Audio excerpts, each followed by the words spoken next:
நிவின் என் முகத்தை கூட பார்க்க மாட்டேங்கிறாரு, அவாய்ட் பண்ணிட்டே இருக்காரு. ஆனா எனக்குள்ள இருக்கிற நம்பிக்கை அப்படியே இருக்கு மாமா. அவர் என்னால கண்டிப்பா சரி பண்ணிட முடியும். நான் அவர் கூட பழகி இருக்கேன். அவர் நிச்சயமா மனசு மாறி என்னை ஏத்துப்பாரு மாமா. ரொம்ப கஷ்டம் யமுனா, நீ நிறைய போராட வேண்டியது இருக்கும். கண்டிப்பா அது நடக்கும் யமுனா.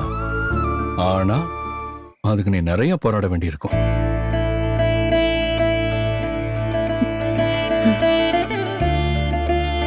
இப்பதான் ஜஸ்ட் உனக்கு கல்யாணமே நடந்திருக்கு, அவ்வளவுதான். ஆனா இப்ப இங்க நடந்த பிரச்சனை எல்லாம் ஒண்ணுமே இல்லைன்ற மாதிரி டஃப் சிச்சுவேஷன்ஸ் எல்லாம் இனிமேதான் நீ ஃபேஸ் பண்ண வேண்டியிருக்கும்.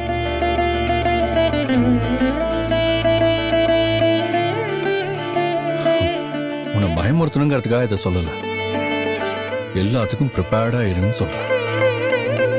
ஓகே மாமா.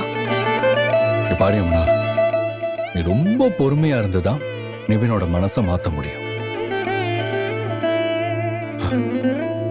அவர் ஹார்ஷா தான் பிஹேவ் பண்ணுவார், வேற வழியே இல்லை. எல்லாத்தையும் நீ ஏத்துக்கிட்டு தான் ஆகணும்.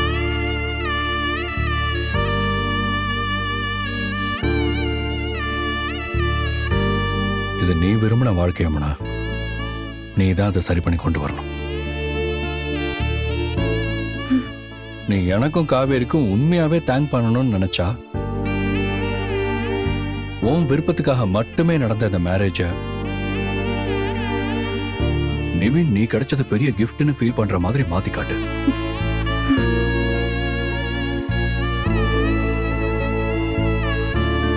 அதுதான் நீ எங்க 2 பேருக்கும் செய்யற கிராட்டிடியூடா இருக்கும். கண்டிப்பா மாமா. நான் நிவினை என்னோட அன்பாலையும் பொறுமையாலையும் கண்டிப்பா மாத்தி காட்டுவேன். That's good. அக்கா, அக்கா, சாரிக்கா. நிவினோட அம்மா உன்னை ரொம்ப ஹார்ஷா திட்டாங்கல்ல. அதெல்லாம் பரவாயில்ல யமுனா, நம்ம அம்மாவா இருந்திருந்தாலும் அப்படிதானே ரியாக்ட் பண்ணிருப்பாங்க. நீ அதெல்லாம் யோசிச்சு கவலைப்படாத. இந்த கல்யாணம் நடந்த விதம் வேணா தப்பா இருக்கலாம், ஆனா இந்த கல்யாணம் தப்பான கல்யாணங்கிற மாதிரி ஆயிடக்கூடாது. அது உன் கையில தான் இருக்கு.